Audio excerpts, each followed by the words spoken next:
줄 믿습니다. 오늘 찬양 부흥회로 함께 하고 있습니다. 부흥, 부흥의 뜻이 무엇입니까? 부흥, 교회가 막 성장하는 것, 그게 부흥인가요? 이게 한자로 보면은 부자가 무슨 부자? 안일 부자? 다시 부자, 다시 부, 흥이 흥할 흥자, 일어날 흥자. 그래서 다시 일어나는 것, 이게 부흥입니다. 다시 말하면 살아난다라는 의미를 가지고 있는데 이게 영적인 개념으로 보면은 하나님의 임재 가운데 거하는 것, 하나님 안에 온전히 거하는 것, 이게 바로 부흥이라는 것입니다. 그러니까 하나님께서 우리 가운데 함께 하시기만 하면 우리는 어떻게 된다고요? 그냥 살아나는 겁니다. 다시 일어나는 겁니다. 그래서 부흥의 핵심은 하나님이세요. 하나님이 이 시간 이 자리에 함께 하시면 일어나는 겁니다. 하나님이 이 시간 우리 가운데 함께 하시면 우리가 일어나는 겁니다. 그러니까 부흥은 하나님을 찾는 것, 하나님을 바라보는 것, 이게 부흥의 시작입니다. 오늘 말씀 한번 볼까요? 에스겔 37장 1절로 10절까지 말씀입니다. 우리 한 절씩 교독으로 읽고 마지막 절은 함께 읽도록 하겠습니다. 여호와께서 권능으로 내게 임재하시고 그의 영으로 나를 데리고 가서 골짜기 가운데 두셨는데 거기 뼈가 가득하더라.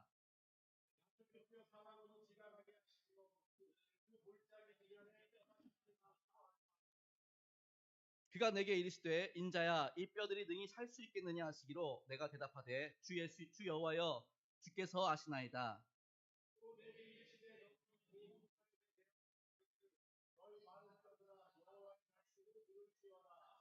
주 여호와께서 이 뼈들에게 이같이 말씀하시기를 내가 생기를 너희에게 들어가게 하리니 너희가 살아나리라.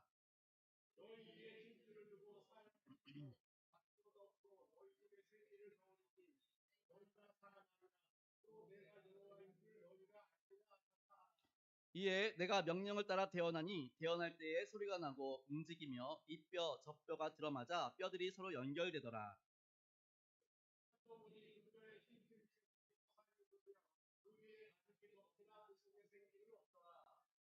또 내게 이르시되 인자야 너는 생기를 향하여 태어나라. 생기에게 태어나여 이르기를 주 여호와께서 이같이 말씀하시기를 생기야 사방에서부터 와서 이 죽음을 당한 자에게 불어서 살아나게 하라 하셨다 하라.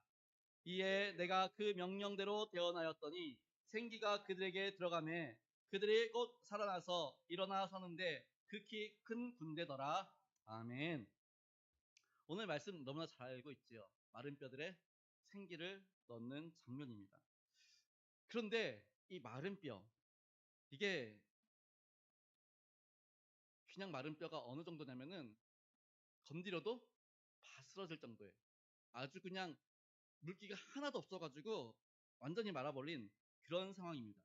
그래서 영어 성경에 보면은 베리 드라이 그래가지고 매우 마른, 그러니까 비쩍 마른, 그러니까 물기가 하나도 없는 그런 상태를 말하고 있는 것입니다. 다시 말하면 마른 뼈는 그 안에 생명력이 하나도 없는 절망적인 상태를 비유한 것이 바로 마른 뼈입니다.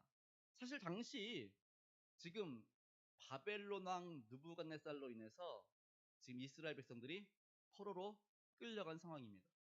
이 느부갓네살 왕이 누구 남편인지 아세요? 성경에 나와요. 느부갓네살 왕의 아내가 성경에 나와요. 누굴까요? 에스더.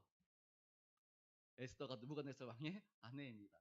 예, 성경에는 정확히 나오지 않는데 이게 역사적으로 보면은 느부갓네살 왕이 그렇구나 알 수 있는데 아무튼 이 느부갓네살 왕이 얼마나 대단하냐면은 이 사람이 당시에 전 유럽을 그러니까 전 유럽이 아니라 전 아시아를 지금 이란 이라크 이란 지금 전쟁이 일어나는데 그 중동 지역을 다 쓸어가고 심지어 이제 유럽 쪽으로 진출하기 위해서 그리스로 막 침략하기도 하고 그런 사람이 바로 느부갓네살 왕입니다. 되게 포악하고요. 그리고 정말 씨를 말릴 정도로 그런 왕입니다. 그러니 이스라엘도 지금 이 느부갓네살 왕에게 완전히 빼앗기고 없는 상태지요. 그리고 포로로 끌려와서 아무 희망도 없는 상태입니다. 그래서 이 마른 뼈, 즉 절망의 상태. 지금 이스라엘 백성들은 이 절망의 상태에 놓여 있는 것입니다. 아프리카의 빛, 아프리카의 성자, 라고 일컬어지는 사람이 있습니다. 리빙스턴이라는 사람인데 이 리빙스턴은 아프리카에서 얼마나 열심히 선교를 했는지 한 번만 걸려도 목숨이 위태로워지는 말라리아, 이 말라리아를 27번이나 걸렸습니다. 그리고도 살아서 선교를 하신 분이십니다. 보통 사람이라면은 그 한 번 걸려도 죽을 정도면은 얼마나 고통스럽습니까? 근데 한 두세 번 걸리면은 못 살겠다 그럴 텐데 27번 버텨내는 겁니다. 왜요? 내게 주어진 이 사명. 하나님, 내게 아프리카를 주셨으니 이 아프리카가 예수 그리스도께로 그걸 위해서 정말 죽음을 각오하고 그렇게 선교를 하셨습니다. 실제로 이 리빙스턴이 그 일화가 유명하죠. 죽을 때 어떻게 죽었다고 전해져요? 기도하다가 침상에서 기도하는 모습 그대로 죽었다라는 그 일화가 전해지기도 하지요. 아무튼 이 리빙스턴 그렇게 끝까지 아프리카를 위해 기도했고 그렇게 중보 기도를 했는데 사실 이게 쉽지가 않습니다. 우리 성도님들 중보 기도 한번 해보려고 해보세요. 처음에는 좀 합니다. 그리고 일주일이 지나고 2주일이 지나고 한 달이 지나면은 힘들어서 못합니다. 중보 기도를. 왜 힘든지 아세요? 왜 힘든지 아세요? 똑같이 하는 건데 뭐가 그렇게 힘들까요? 그 사람의 어려움이 나한테 이제 다가오기 시작합니다. 그 심적 부담도 오게 되고 그 사람의 아픔이 나한테로 흘러오기 시작합니다. 그러니까 중보 기도가 깊어지면 깊어질수록 상대방의 어려움이 나한테 느껴지게 됩니다. 그러니 중보 기도가 깊어지지요. 근데 그렇게 깊어지면 깊어질수록 어때요? 그 아픔이 고스란히 전해지니까 힘든 겁니다. 이제. 지금 이스라엘 백성들이 그런 상황에 있을 때 에스겔이 지금 그렇게 중보 기도하는 겁니다. 하나님, 이 마른 뼈들을 보십시오. 정말 고통 가운데 있습니다. 근심 가운데 있습니다. 아무런 비전도 소망도 없습니다. 그는 에스겔이 얼마나 그 민족을 위해서 기도하는데 그 민족의 아픔이 고스란히 자기한테 느껴지니까 얼마나 고통스럽겠습니까? 그럼에도 불구하고 에스겔은 끝까지 포기하지 않죠. 그때 하나님이 에스겔에게 이제 말씀하시는 게 오늘 내용이지요. 마른 뼈들에게 가서 뭐 하래요? 마른 뼈들에게 가서 뭐 하래요? 뭐 하래요? 물 부으래요? 말랐으니까 물 부으래요? 뭐 하래요? 말씀을 대언해라. 말씀을 선포해라. 라고 말씀하고 있는 것을 볼 수 있습니다. 그래서 4절 말씀해 보시면은 내게 이르시되 너는 이 모든 뼈들에게 대언하여 이르기를 너희 마른 뼈들아 여호와의 말씀을 들을지어다 라고 말씀하고 있는 것을 볼 수 있습니다. 생명의 흔적조차 없는 마른 뼈에게 하나님 뭐라 그러세요? 말씀을 선포해라. 말씀을 듣게 해라. 라고 지금 말씀하고 있는 것입니다. 그리고 그 말씀을 선포할 때 사실 마른 뼈가 생기를 이제 얻기 시작하는데 뼈들이 붙고 힘줄이 생기고 막 이제 이런 일들이 일어납니다. 여기서 우리는 그 마른 뼈들이 막 생기가 있고 이런 것들만 보시는데 그 전에 에스겔이 한 게 뭐 있어요? 에스겔이 한 거. 에스겔이 한 거 하나도 없죠. 누가 하셨어요? 하나님께서 하셨다라는 겁니다. 하나님께서 에스겔에게 말씀하시기를 야, 뼈 찾아가지고 이 뼈 저 뼈 잘 맞춰가지고 연결해봐. 이거 아닙니다.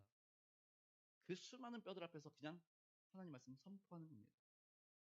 에스겔은 순종했고 그 순종에 하나님이 일하시기 시작합니다.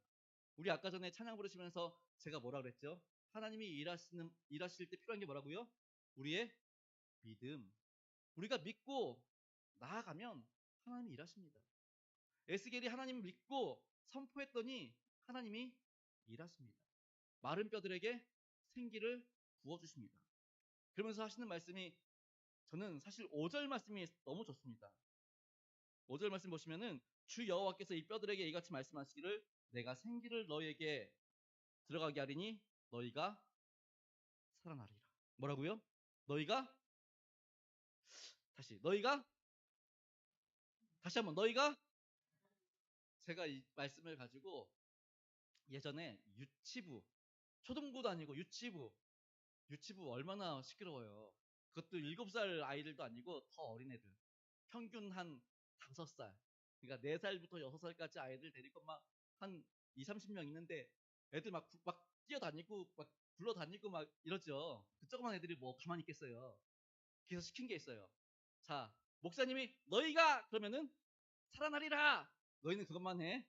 그랬습니다. 그래가지고 이제 말하다가 너희가 왜 안 하세요?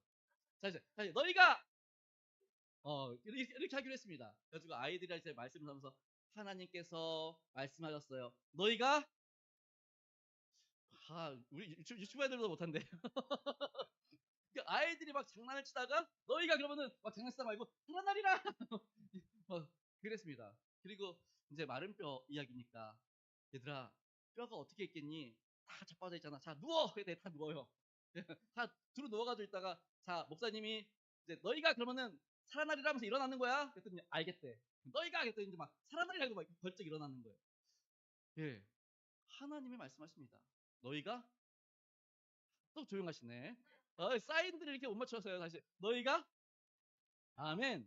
뭐가 있을 때 하나님의 말씀이 선포되어질 때 하나님 말씀이 우리 가운데 들어올 때 우리가 살아날 줄 믿습니다. 이것이 바로 부흥입니다. 부흥이라는 게 뭐 대단한 거 아닙니다. 하나님의 말씀이 우리 가운데 온전히 들어올 때 그 말씀으로 인해서 우리가 살아나는 것. 그것이 부흥의 시작이고 끝인 줄 믿으실 수 있기를 바랍니다. 그리고 그 뒤에 그 마른 뼈들에게 생기가 있게 해라 라고 말씀하시죠. 에스겔에게 이야기합니다. 야, 마른 뼈들이 이제 달라붙었지, 힘줄도 생겼지, 거기에다가 선포해. 뭐라고요? 생기가 있게 해라. 생기가 들어와라. 선포하라고 합니다. 그런데 이 생기라는 단어를 이제 찾아보니까 이 신약의 생기라는 이 단어를 신약에서는 성령으로 해석을 합니다. 성령. 그러니까 생기가 들어온다는 얘기는 뭐가 들어온다는 게요? 성령이 우리 가운데 들어오는 거. 그러니까 하나님의 말씀이 우리 가운데 들어오고 성령이 우리 가운데 들어오면은 우리가 어떻게 된다고요? 우리가 어떻게 된다고요? 이게 너희가 안 해서 그렇죠. 너희가 예. 하나님 말씀이 우리 가운데 들어오고 성령이 우리 가운데 들어오면 너희가 아멘. 사랑이 될 줄 믿습니다. 이게 부흥입니다. 그래서 이 사순절 기간 우리가 살아나기 위해서 우리 가운데 부흥을 일으키기 위해서 해야 되는 것. 첫 번째, 말씀을 가까이 해야 합니다. 하나님의 말씀을 정말 가까이 해야 합니다. 오늘 우리 오전 예배 때